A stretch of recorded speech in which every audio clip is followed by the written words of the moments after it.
यहां श्री सूत जी ने कहा कि पवित्र तीर्थों का सेवन करने से महत सेवा प्राप्त होती है। महत सेवा से, संतों की सेवा से क्या मिलता है? संतों की सेवा से हरि कथा का, भगवत गुणानुवाद का प्रसाद मिलता है। उससे क्या होता है? उससे धीरे धीरे भगवान की कथा में रुचि हो जाती है, लालसा हो जाती है। अभी 2 दिन पहले भी मैं आपको संकेत कर रहा था, भाई जो कर रहे हो उसके मूल में करने की इच्छा ही तो है। इच्छा ही तो सब करा रही है। संसार की इच्छा संसार व्यवहार करा रही है, भजन की इच्छा होगी तो भजन करोगे। खैर संतों के मुख से कथा सुनते सुनते क्या होता है, भगवान की कथा में रुचि हो जाती है। बहुत बार ऐसा होता है, कथा तो होती है लेकिन कथा में रुचि नहीं होती। कभी कभी ऐसा होता है ना, भोजन में अरुचि हो जाती है। एक रोग होता है, भोजन की इच्छा नहीं है। भोजन तो है, बड़े सुंदर व्यंजन रखे हैं सामने, पर खाने की इच्छा ही नहीं है। क्या करोगे? खा भी लोगे तो उसका स्वाद नहीं है। अनिच्छा से किसी सुंदर सुस्वादु व्यंजन को पा भी लोगे तो उसका कोई स्वाद नहीं है। ये जो हम कल से बात करें ना अनुभव पर, अनुभव माने भजन का स्वाद मिल जाना। हमको अनुभव हुआ माने हमको भजन का जो रस है, भजन का जो आनंद है, भजन का जो स्वाद है ना, वो स्वाद मिल गया। संतों को भजन का स्वाद मिला, इसलिए कह रहे हैं सूरदास प्रभु तुम्हारी कृपा ते, सूरदास प्रभु तुम्हारी कृपा ते, पाए सुख जुघने जो हम भले बुरे सोते।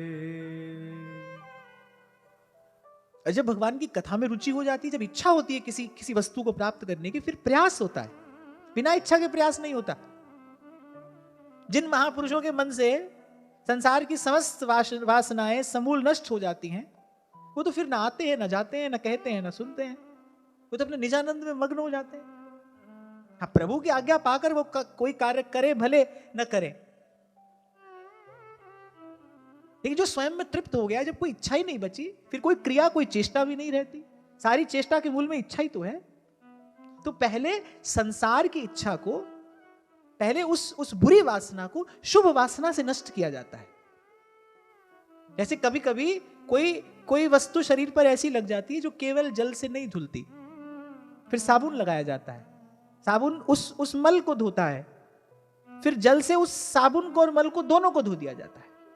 तो ऐसे पहले जो संसार की वासनाएं हैं, पहले ये समाप्त हो, इन इच्छाओं के स्थान पर फिर कथा श्रवण करने की, भजन करने की, सेवा करने की, संत जनों का संग करने की इच्छा जागृत हो। तो देखो बड़ी सुंदर बात यहां प्राप्त हुई। बोले तीर्थ करने से, तीर्थ का सेवन करने से महत सेवा, महत सेवा से भगवान की कथा का प्रसाद, और संतों के मुख से भगवान की कथा सुनने से क्या होगा? कथा में रुचि हो जाएगी। और कथा में रुचि हो जाएगी तो कथा सुनोगे, यहां दौड़ोगे वहां दौड़ोगे, भाई कहीं तो कथा मिले, प्रयास करोगे कथा को प्राप्त करने का। फिर उसके बाद क्या होगा? शृण्मतां स्वकथां कृष्ण पुण्यश्रवण कीर्तनः हृद्यन्तः स्थो यभद्राणि विधुनोति सुहृत् सताम्। बोले ये तो सब संतों का अनुभव है कि श्री कृष्ण का जो यश है, भगवान का जो गुण है, भगवान का जो नाम है, पहले वह अंतःकरण के सब मल धो देने वाला है। कल आपसे मैंने कहा था ना कि बहुत सरल शब्दों में अगर कहें कथा का प्रसाद क्या है, कथा बिगड़े मन को सुधार देती है। बिगड़ा मन हो, कथा सुनने से सुधर जाएगा। पहले सुधार देती है, फिर उसको संवार देती है। सठ सुधरहि सतसंगति पाई। और सठ माने धूर्त और दुष्ट, और मैं कहता हूं सठ माने अपना मन। अपने मन से बड़ा शठ और कौन है? मन बड़ा शठ है। फिर सठ सुधरहि सतसंगति पाई, मन सुधर जाता है अपना। बिगड़ा मन सुधार देती है कथा, सुधर ही जाता है भाई, अवश्य सुधर जाता है। इस बात का तो आप विश्वास रखना। कितना भी बिगड़ा मन हो, पर अगर आप लगे हो, थोड़ा प्रयास आप कर रहे हो, ये आ जाएगा, सन्मार्ग पर अवश्य आ जाएगा। और फिर यहां तो सूत जी कह रहे, बोले जो श्री कृष्ण है, बोले जो उनकी कथा सुनता है बोले वो उसके हृदय में आकर स्थित हो जाते हैं। जब इस चर्चा का आरंभ हुआ था, प्रथम स्कंद प्रथम अध्याय, बोले जब भागवत सुनने की इच्छा होती है तभी तभी श्री कृष्ण बोले बंदी बनकर उनके हृदय में बैठ जाते हैं। जब कथा श्रवण करने की इच्छा होती है, लालसा होती है। हो कोई ऐसो रे भेटे संत। अच्छा, संत के पास और क्या है? प्रभु का नाम है, प्रभु की कथा है। अच्छा, सच्चे संत के पास तो केवल यही है। बाकी तंत्र मंत्र, जादू टोना, औषधि और करामात, बाकी तो ये सब मदारी का खेल दिखाने वाले बहुत हैं। संत के पास यही वस्तु है, सांचो तेरो नाम रे। हो कोई ऐसो रे भेटे संत, मेरी लाहे सगली चिंत, ठाकुर स्यों मेरो रंग लाए। हो कोई ऐसो रे सुखदाई, जिस हरि की कथा सुनाई, तिस भेंटे गति होए हमार। रैदास तो कहते हैं कि भाई जन्म की यात्रा को विश्राम मिल जाता है अगर कोई संत मिल जाए तो। कह रैदास मिले हरिदासा, जन्म जन्म की हुई आशा, जन्म जन्म की हुई आशा। कल भी आपको मैं शायद संकेत कर रहा था ना कि 2 बार श्री काकभुसुंडी जी ने कथा को विश्राम दिया। काकभुसुंडी जी ने 2 बार कहा है उस पूरे प्रसंग में कि हे गरुड़ जी, जो आपने पूछा मैंने सुना दिया, जो आपने पूछा मैंने सुना दिया। एक बात काकभुसुंडी जी कहते हैं, गरुड़ जी कुछ और पूछ लेते हैं। ऐसा थोड़ी है कि गरुड़ जी कुछ जानते नहीं। पर आज भाई संत मिला है, आज प्रभु के ऐसे प्यारे भक्त का, संत का दर्शन हुआ है, तो गरुड़ जी को तृप्ति नहीं हो रही। काकभुसुंडी जी के मुख से मंगल करणी कलिमल हरणी तुलसी कथा रघुनाथ की, वो रघुनाथ गाथा सुनकर गरुड़ जी को तृप्ति नहीं हो रही। उनका मन है कि भाई और सुनाएं, हम सुनते रहें। इतना मैं आपको अवश्य निवेदन करूं, वो जो तुलसी बाबा ने अपनी वाणी में संकेत किया ना, रस विशेष, वो तो भगवान का कोई विशेष कृपा पात्र जन जब भगवत कथा सुनाता है, वो रस विशेष की प्राप्ति श्रोता को, उसकी अनुभूति तो तभी होती है। इसीलिए महादेव मांग रहे हैं, बार बार वर मांगी हरखि देहु श्रीरंग, पद सरोज अनपायन, भक्ति सूजी करे हृदयंतस्थो ह्यभद्राणि विधुनोति सुहृत् सताम। और जब आ जाते हैं श्री कृष्ण हृदय में, फिर किसी भी प्रकार के मल विक्षेप आवरण को प्रभु रहने नहीं देते। अब जब कूद ही गए भगवान कालिया हृद में, तो भगवान ने कहा भाई आज तो इस हृद को निर्मल करके ही निकलेंगे।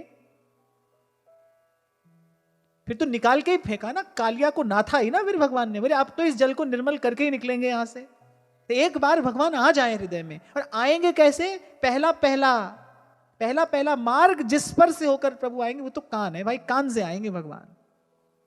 इसलिए मैंने कहा था इस मार्ग को मैला नहीं होने देना। विषय की वार्ता श्रवण करोगे तो ये मार्ग मैला हो जाएगा। इस मार्ग को तो नित्य बुहारना है, इस मार्ग को तो नित्य साफ स्वच्छ रखना है।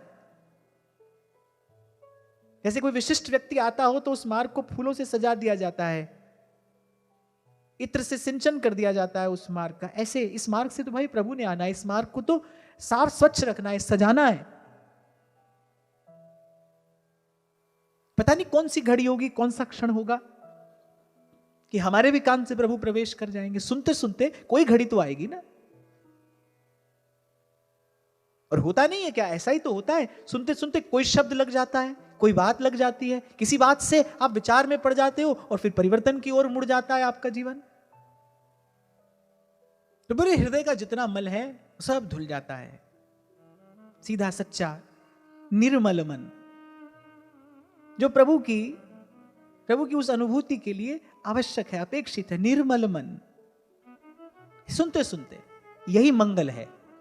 जो श्री गोपी जनों ने कहा ना, श्रवण मंगलम, यही मंगल होता है। मन शुद्ध हो जाए, इससे बड़ा मंगल और क्या है। ये तो जन्म जन्म के लिए मंगल हो गया ना। किसी मंत्र से, किसी क्रिया से कुछ क्षणों के लिए मंगल होता है, पर इससे तो जीव का सदा सदा के लिए मंगल हो जाता है। सदा सदा के लिए जीव का मंगल हो जाता है। मन के सारे मल धुल जाते हैं, देखने लगे मन प्रभु की ओर, बस यही मंगल हो गया जीव का। सन्मुख हो जाए, सन्मुख होई जीव मोई जबहि, जन्म कोटि अघ नासहि तबहि। नष्ट प्रायश्व भद्रेषु नित्यं भागवत सेवया, भगवत्युत्तम श्लोके भक्तिर्भवति नैष्ठिकी। और कह रहे जब श्रीमद् भागवत के निरंतर सेवन से समस्त अशुभ वासनाएं नष्ट हो जाती हैं, तब भगवान के प्रति स्थिर भक्ति भाव की प्राप्ति होती है। जहां से हमने चर्चा में आज प्रवेश किया कि भजन में स्थिरता कब आए, जब सत्य चित्त आनंद का अनुभव हो जाए। और मैं फिर आपको कह रहा हूं भाई, अपने छोटे से अनुभव से कह रहा हूं बड़ी विनम्रता पूर्वक, जब तक भीतर कुछ अनुभव नहीं होगा, बाहर की दौड़ समाप्त नहीं हो सकती। स्थान बदल लोगे आप, स्थान बदल लोगे और कुछ परिवर्तन कर लोगे, लेकिन मन की वृत्ति द्वंद्व में ही बनी रहेगी। और जब द्वंद्व मुक्त हुए, फिर कोई दाद नहीं, फरियाद नहीं, कोई कैद नहीं, आजाद नहीं। संत तो कह रहे हैं, बोले शागिर्द नहीं, उस्ताद नहीं, वीरान नहीं, आबाद नहीं, फिर तो हर वक्त हंसी, हर वक्त खुशी, हर वक्त अमीरी है बाबा। भीतर की तृप्ति गा रही है ये।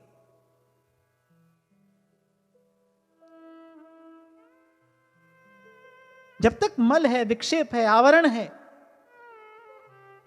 इन सब के परिणाम स्वरूप क्या होगा? अस्थिरता। कल भी मैं आपको निवेदन कर रहा था, भाई किंचित तो अनुभव हमको सुख का होता है ना, तभी तो लौट लौट कर आते हैं, दौड़ दौड़ कर आते हैं।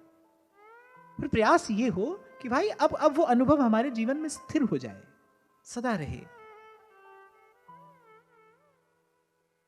यही जीवन सिद्धि है, इस द्वंद्व के बीच स्थिर हो जाना, यही जीवन सिद्धि है। इस पल पल बदलते संसार के बीच रहकर एक रस हो जाना, यही जीवन सिद्धि है। क्या ऐसा हो सकता है? हां, अवश्य हो सकता है। क्या सुख दुख समाप्त हो जाते हैं? नहीं, आते हैं जाते हैं, लेकिन आपका स्पर्श नहीं कर पाते। प्रभु की कृपा की ओट में पहुंचता है जब जीव, तत्ती वाव न लगई पार ब्रह्म सरनाई, चौगिर्द हमारे राम का, दुख लगे ना भाई, तत्ती वाव न लग गई पार ब्रह्म सरनाई। गीता जी के 6 अध्याय में, आत्म संयम युग में, भगवान ने कहा जब रजोगुण शांत हो जाता है, सत्व रज और तम ये तीनों भीतर भी है, बाहर भी है, पर भगवान ने न सत्व कहा न तम, भगवान ने कहा जब रजोगुण शांत हो जाता है। रजोगुण का परिणाम क्या है? रजोगुण का परिणाम यह है कि जितना रजोगुण अधिक होगा, उतना मन में संकल्प विकल्प अधिक तीव्रता से उमड़ते रहेंगे। तमोगुणी व्यक्ति क्या है? घोर तमोगुणी होगा, उसको तो कुछ भी नहीं करना है, निरा आलसी प्रमादी, वो तो जीवन बिल्कुल व्यर्थ कमा रहा है। और जिसमें सत्व गुण का बाहुल्य है, जिसका सत्व गुण बढ़ गया है, वो चिर शांति को प्राप्त हो गया है। उछल कूद कौन करता है, कौन कराता है? उछल कूद रजोगुण कराता है। ये कर ले, ये बना ले, अच्छा बना लेने के बाद अब इसको ऐसे बदल लें, ये ऐसा ऐसा हो जाए, वैसा हो जाए, ये सब कौन करा रहा है? सब रजोगुण करा रहा है। ये बड़े रहस्य की बात श्री गीता जी में भगवान ने कही। आत्म संयम योग में भगवान ने कहा जब रजोगुण शांत हो जाता है, आगे से सूची यही बात कह रहे हैं, तदा रजस्तमो भावा काम लोभादयश्च ये चेत एतैरनाविद्धम स्थितम सत्वे प्रसीदति। प्रसन्नता सत्व गुण का परिणाम है। मन प्रसन्न कब होगा, अंतर मन को प्रसन्नता की अनुभूति कब होगी, जब सत्वगुण अधिक होगा। हो घटती तो ये घटना आप सबके साथ है, आप इसका अनुभव नहीं कर पाते। होता है ना कभी कभी मन प्रसन्न होता है, आप कहते हैं आज बड़ा अच्छा लग रहा है। क्यों लग रहा है, अच्छा क्यों लग रहा है? उस समय सत्वगुण अधिक है। कभी कभी बिना ही बात के आप बेचैन हैं, परेशानी है, आप बेचैन हैं, मन कहीं भी नहीं लग रहा है। क्या क्या कारण है? रजोगुण बढ़ गया है। जैसे कोई आयुर्वेदाचार्य होगा ना, वो आपकी नाड़ी पकड़ कर देखेगा, भाई वात पित्त कफ तीनों बराबर चल रहे हैं कि नहीं। अगर कुछ बढ़ा है फिर उसका परिणाम होगा। अगर वात पित्त कफ में से कुछ असंतुलित हो गया है तो फिर उसका परिणाम शरीर में देखने में आएगा। जैसे मन बेचैन है, कहीं भी नहीं लग रहा है, कहां जाएं, क्या करें, मन में एक नीरसता है, शुष्कता है, कर भी रहे हैं सब, दौड़ भाग भी कर रहे हैं, फिर भी कुछ कुछ सुख सा नहीं मिल रहा है। क्या कारण है? बोले रजोगुण बढ़ गया है। और तमोगुण बढ़ जाएगा तो क्या होगा? पड़े हैं बिस्तर में, कुछ भी करने की इच्छा नहीं है, बिल्कुल निरा आलस ही आलस, प्रमाद ही प्रमाद। और पड़े पड़े क्या कर रहे हैं? यार ये मिल जाए, लोभ बढ़ जाएगा, अनेक अनेक प्रकार की कामनाएं, मन ही मन वो ताना बाना बुन रहे हैं। मन तमोगुण बढ़ गया है। प्रसन्नता कब होगी? जब सत्वगुण बढ़ेगा। क्यों आपसे कहा जाता है कि भाई प्रयास करना आपका जीवन सात्विक रहे, आपकी वेशभूषा, आपका आहार विहार जो है वो जब सात्विक होगा तभी जीवन में प्रसन्नता आएगी। व्यक्ति को लगता है सारी सुख सुविधा जुटा लूं, खड़ा कर लूं मैं अपना महल, उसमें रहकर प्रसन्न हो जाऊंगा। भाई प्रसन्नता तो कहीं भीतर घट रही है ना, ये तो समझना पड़ेगा ना। कौन प्रसन्न हो रहा है? मन ही तो प्रसन्न हो रहा है। ये घटना तो कहीं भीतर घट रही है ना। जब सत्वगुण बढ़ता है तब प्रसन्नता की अनुभूति होती है। अब आप कहोगे कि जो निरे रजोगुणी तमोगुणी लोग हैं वो भी प्रसन्न दिखाई पड़ते हैं, होते नहीं है। क्योंकि जो प्रसन्न व्यक्ति होता है उसको तो देखकर कोई प्रसन्न हो जाता है। संत को देखकर संतोष का, तृप्ति का, सुख का, आनंद का अनुभव होने लगता है। क्यों? क्योंकि उसके आभा मंडल से वही किरणें छिटक रही हैं। तो भीतर से तृप्त है, आनंद में है, प्रसन्न है, हर वक्त हंसी, हर वक्त खुशी, हर वक्त अमीरी है बाबा। अपनी अपनी समाधि छोड़ छोड़कर, अपनी तपस्या, अपना जब तप साधन छोड़ छोड़कर साधु महात्मा आते थे मीराबाई सा का दर्शन करने। जब वो मेवाड़ में विराजती थी तब भी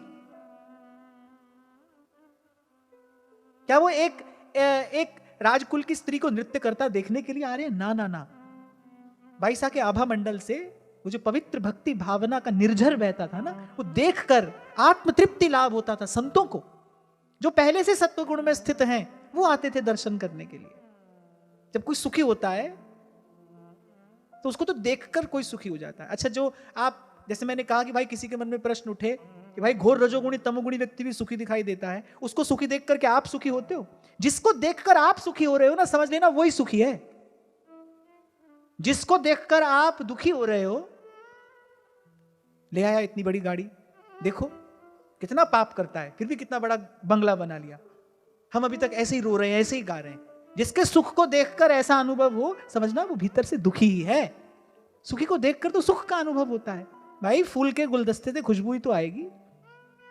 अगर आपके मन में ईर्ष्या, असहिष्णुता, राग द्वेष आदि विकार बढ़ रहे हैं, माने कूड़े के ही ढेर के निकट तो खड़े हो आप। तो जो सुखी है वही सुख का विस्तार करेगा, वही सुख का प्रसार करेगा। जो आनंद में है वही आनंद बांटेगा।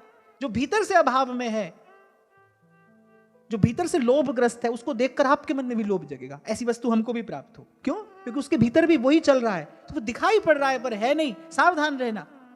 सुखी को देखकर व्यक्ति सुखी हो जाता है।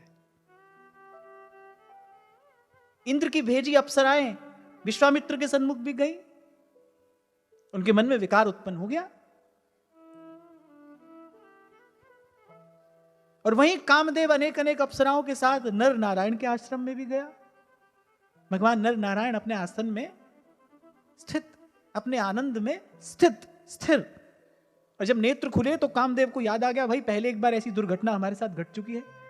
पर नर नारायण को तो क्रोध भी नहीं आया, उन्होंने तो बड़ी प्रसन्नता से अपने आश्रम में उनका बड़ा स्वागत सत्कार किया। बोले हमारा आतिथ्य स्वीकार करिए और जाइए। सुखी तो सुखी है, जिसको उससे सुख मिला है उसको कौन दुखी कर सकता है? जिसके उर अंतर को भगवान की भक्ति ने सुख आनंद से भरा है, उसको कौन अभावग्रस्त कर सकता है? और फिर संसार तो है यही भाई, जो है सो दीसत नहीं और जो दीसत सो नाही। संत कह रहे हैं मालिक भाई जो है वो नहीं दिखता है और जो दिखता है वो है नहीं।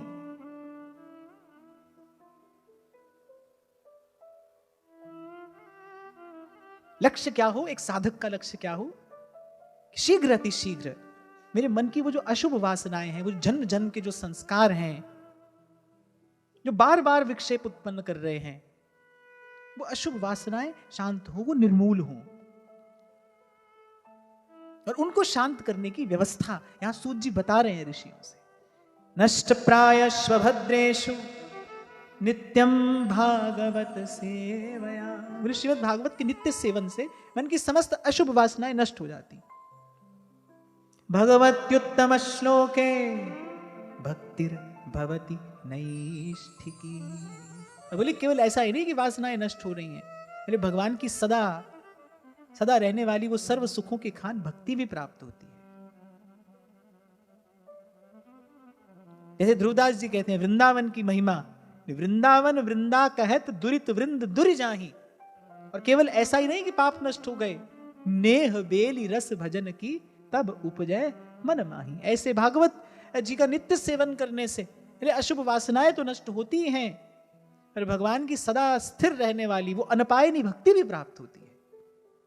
और फिर कह रहे तदा रजस्तमो भावा काम लोभादयश्च ये चेत एतैर्नाविद्धम स्थितम सत्वे प्रसीदति। फिर धीरे धीरे क्या होगा, रजोगुण तमोगुण शांत हो जाएंगे, सत्वगुण बढ़ेगा।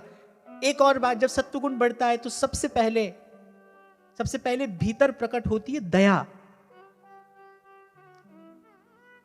सत्वगुण के भी दो विकार हैं, दो भाव हैं सत्वगुण के। सबसे पहले होगी दया, और सत्वगुण जब बढ़ जाएगा फिर आती है स्थिर रहने वाली शांति, चिर शांति, जिसका संकेत स्वामी शरणानंद जी महाराज अपनी वाणी में बार बार करते हैं। चिर शांति, जहां से उस शक्ति का उद्गम होता है, जहां से वो शक्ति का स्रोत फूटता है जो आत्म कल्याण के लिए आवश्यक है, अपेक्षित है।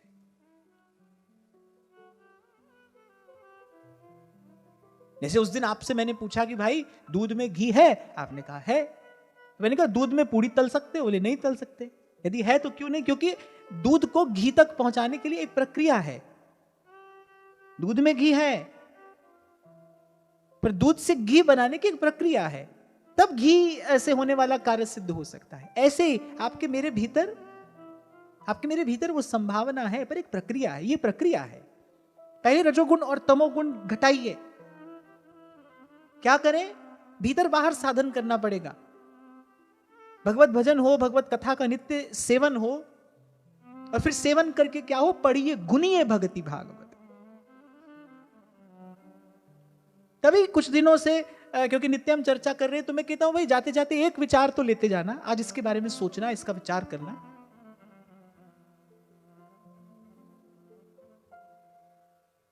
अपनी ओर से भी एक एक कदम तो हम बढ़ाएं, कितना भी हो मुश्किल, लेकिन पहला कदम जरूरी है। नहीं तो तट पर बैठे बैठे तेरे हाथ कहां कुछ आएगा। रत्न मिलेंगे तुझको जब तू गोता गहन लगाएगा, और हाथ ना कुछ भी आए समझना डुबकी अभी अधूरी है। कितना भी हो मुश्किल, लेकिन पहला कदम जरूरी है।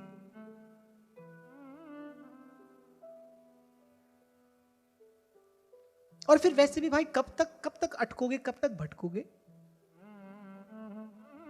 कब तक? पूछिए अपने मन से, बार बार ये प्रश्न पूछिए। जब तक वो उत्तर ना दे तब तक प्रश्न पूछिए। तू बालक नहीं भर्यो सयानप। यदि आप में मुझ में सामर्थ्य नहीं होती, योग्यता नहीं होती, तो आचार्य चरण ये बात कभी नहीं कहते। तू बालक नहीं भर्यो सयानप।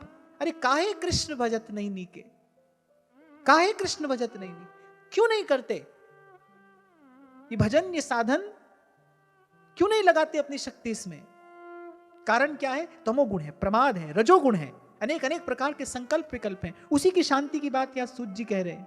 तदा रजस्तमो भावा काम लोभादयश्च ये चेत एतैर्नाविद्धम स्थितम सत्वे प्रसीदति।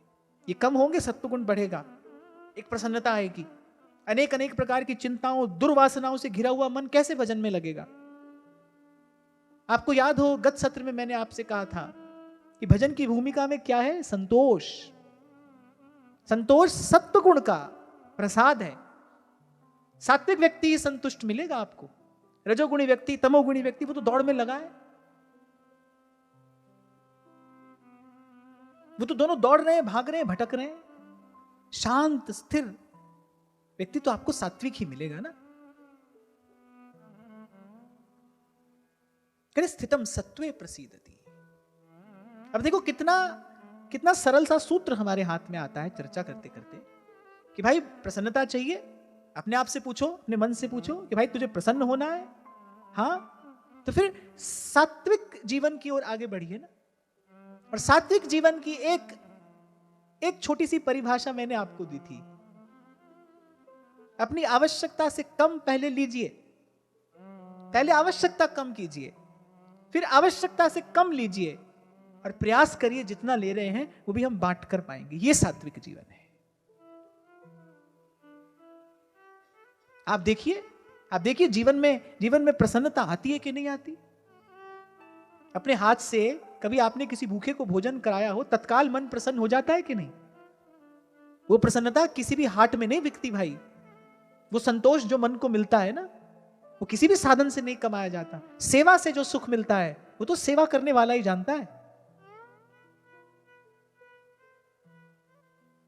दिन रात नित्य निरंतर भोर सांझ सखी चहूं और फिरे चकडोर सी सेवा को चाव बढ़ियो मन माही। वो कभी थकती नहीं। क्यों? क्योंकि सुख इतना, आनंद इतना है उस सेवा में, वो कभी थकने नहीं देता, कभी श्रमित नहीं होने देता। सेवक तो हमेशा उत्सव के भाव में रहता है। श्री जी की सेवा में जो है, जिसको वास्तविक आनंद की अनुभूति हो रही है, वो तो नित्य उत्सव के भाव में रहता है। वो तो कहता है आज सुबह भी उत्सव हो जाए, शाम को भी उत्सव हो जाए। हमारे महाराज जी का नाम ही संतों ने उत्सव मूर्ति रखा है।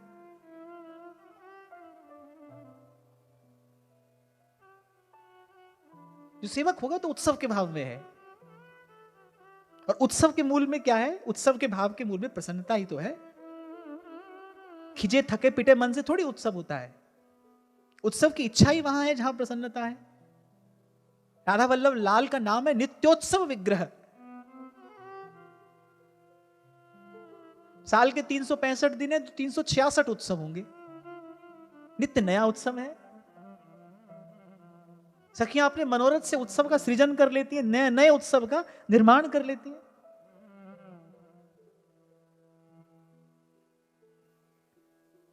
तो प्रक्रिया है। पहले रजोगुण और तमोगुण को कम करिए, उसका परिहार करिए, मार्जन करिए। सत्वगुण बढ़ाइए जीवन में। सत्वगुण बढ़ेगा सेवा से, सत्वगुण बढ़ेगा भगवत स्मरण से, सत्वगुण बढ़ेगा आत्मचिंतन से, सत्वगुण बढ़ेगा सत्पुरुषों के सेवन से, महज्जनों की सेवा से।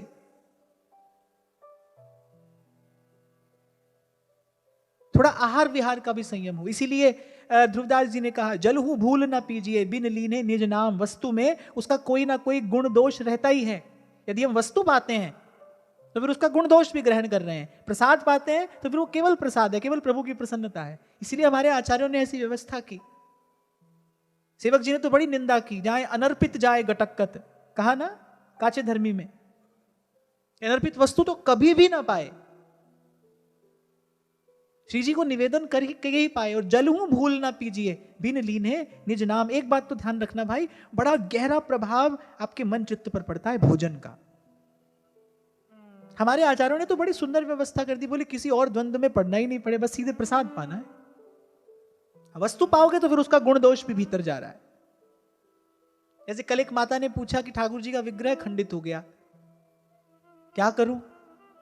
इतने समय से उनको लाड़ लड़ा रही हूं, उनके दूर जाने के भाव से ही मन व्याकुल हो रहा है। अब ठाकुर जी का विग्रह समझोगे तो भाई वो खंडित हो सकता है। वो विग्रह समझो ही नहीं ना, वो ठाकुर जी हैं। ठाकुर जी का विग्रह ना कहिए, वो प्रभु ही हैं। प्रभु कैसे खंडित हो सकते हैं?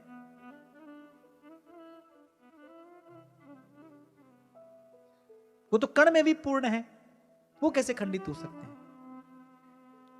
चिंतन को सही दिशा में लेकर जाना है। वस्तु नहीं पानी है, प्रसाद पाना है। लक्ष्य क्या है? हमारे जीवन में सत्वगुण बढ़े। आपकी वेशभूषा, जो भी आप ग्रहण कर रहे हैं, प्रयास करिए सात्विक हो। यद्यपि मैंने इस विषय पर कभी कुछ नहीं कहा, हाँ, पर इतना अवश्य कहना चाह रहा हूं कि जो भी आप जीवन में ग्रहण कर रहे हैं सात्विक हो। आपको देखकर किसी के मन में विशुद्ध सात्विक भाव जगे, भजन भाव जगे।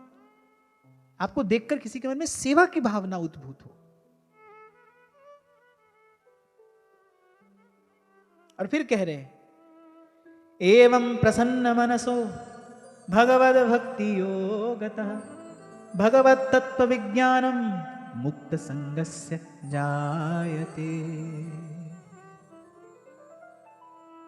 बोले इस प्रकार प्रसन्न मन से भगवत भजन साधन करते करते भगवान की भक्ति की कृपा से जब सारी आसक्तियां निर्मूल हो जाती हैं, हृदय एक आनंद से भर जाता है। बूंद बूंद से घड़ा भरता है ना। आप वर्षा के बरसते जल में कोई पात्र रखो, जो धीरे धीरे भरता है, वो ऐसे प्रभु की कृपा तो बरस रही है, पर हमारे मन का पात्र धीरे धीरे भरेगा। सत्पुरुषों के संग में बने रहेंगे, जो जो कह सुन रहे हैं उसका आचरण होता रहेगा, क्योंकि आरंभ भी मैंने यहां से किया। भजन में स्थिरता लाएगा अनुभव, अनुभव तक कौन लेकर जाएगा? आचरण, आचरण अनुभव तक लेकर जाएगा।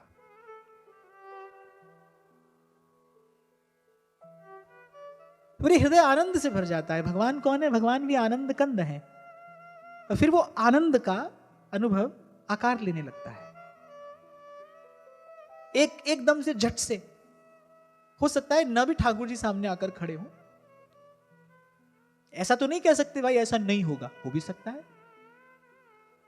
पर ना भी आकर खड़े हो, धीरे धीरे भगवत सन्निधि का अनुभव होता है। हमारी जो आत्मा है उसको धीरे धीरे परमात्म तत्व की सन्निधि का, उसके सानिध्य का धीरे धीरे अनुभव होता है। जैसे एक उदाहरण आपको मैं दे रहा था, दिया जलाया, एक अंधेरे कक्ष में आपने दिया जलाया है, धीरे धीरे उसका प्रकाश फैलेगा, उस कक्ष की एक एक वस्तु धीरे धीरे आपको दिखाई पड़ने लगेगी। ऐसे ही भाव के प्रकाश में धीरे धीरे फिर भगवान की छवि, भगवान का रूप, भगवान की झांकी स्पष्ट होने लगती है। एक सूत्र निवेदन किया था मैंने आपसे, नाम जपते रहिए, क्या होगा? रूप का प्रकाश होगा। रूप के प्रकाश में क्या होगा? लीला का दर्शन होगा। लीला दर्शन लीला चिंतन में प्रवृत्त करा देगा, और लीला चिंतन करते करते जब ये शरीर छूटता है तब भगवान की नित्य सेवा, नित्य सन्निधि का लाभ होता है। मूल में नाम ही है। इसलिए सेवक जी ने कहा, हरिवंश नाम बिसरे न छिन्न। आपको जो विधि अच्छी लगे, आपकी अपनी वृत्ति के अनुसार, आपके स्वभाव के अनुसार, आपको जो विधि अच्छी लगे, नाम, रूप, लीला या धाम, इसमें से कुछ भी, पर प्रयास ये करना है भाई उसमें निरंतरता रहे, तार टूट नहीं जाए। मैं बार बार आपको कह रहा हूं, सावधान सुमिरन करे, तार टूट नहीं जाए। भाई किसी को माला से जप करना अच्छा लगता है, किसी को बिना माला से जप करने में सहजता है, किसी को श्री जी की सेवा में अधिक आसक्ति है, तो किसी को कथा श्रवण की लालसा अधिक है। जो विधि आपको रुचि आप पकड़िए, पर उसमें निरंतरता रहे, बार बार तार टूटे नहीं। एक साधन पकड़िए, फिर प्राण लगाइए उसमें। अब प्रबोधानंद सरस्वती पाद जी की वृंदावन धाम में निष्ठा है, सेवक जी महाराज की हरिवंश नाम में निष्ठा है, स्वामी जी अपने इष्ट आराध्य कुंज बिहारी का दर्शन ही करते रहना चाहते हैं, उनकी वहां निष्ठा है। व्यास जी की भगवान के भक्तों में निष्ठा है। कोई एक सूत्र पकड़िए, पर बड़ी बात है उसमें निरंतरता रहे, कॉन्टिन्यूटी। फिर लग जाइए उसमें। नाम को पकड़िए तो फिर नाम ही ले लीजिए, फिर सब बाकी वस्तु एक और रख के फिर नाम को ही पकड़ लीजिए।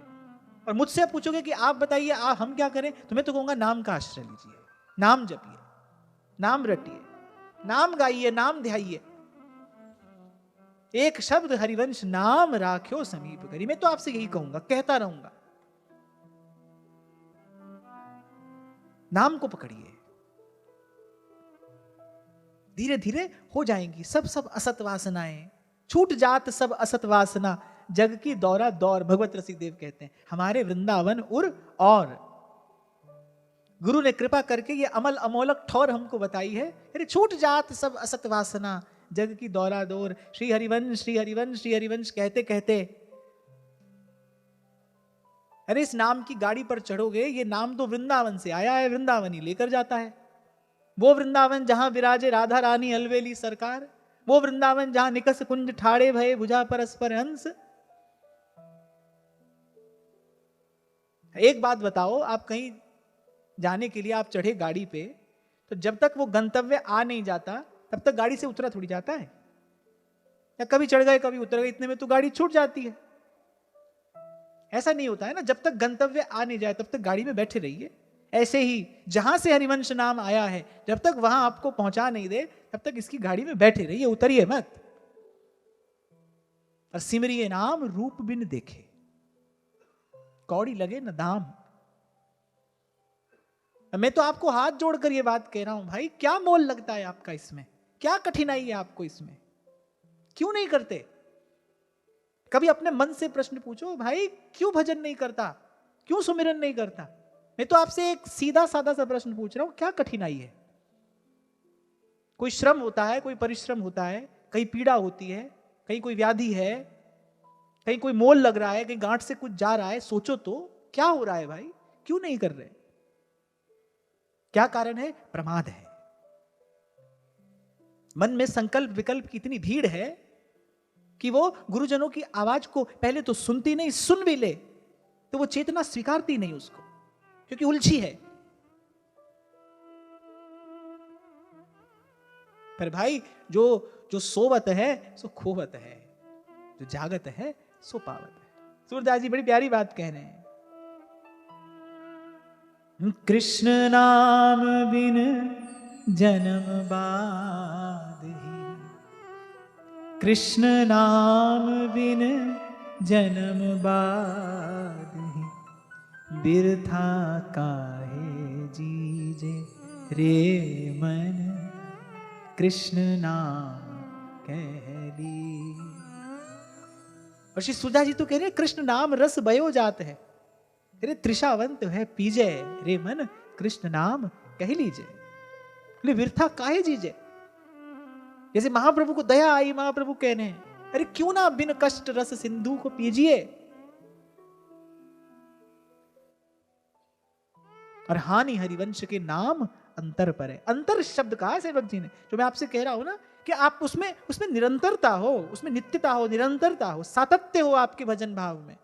कह रहे हानि हरिवंश के नाम अंतर पर है, अंतर पड़ जाता है, छूट जाता है नाम, भजन छूट जाता है, फिर उलझ जाते हैं हम, वहीं जाकर वहीं पहुंच जाते हैं फिर। पर डरिए मत, घबराइए मत, नाम का द्वार तो सदा खुला है। लौट लौट कर आइए वहां से, लौट लौट कर आइए, नाम जपिए, नाम जपिए, नाम जपिए।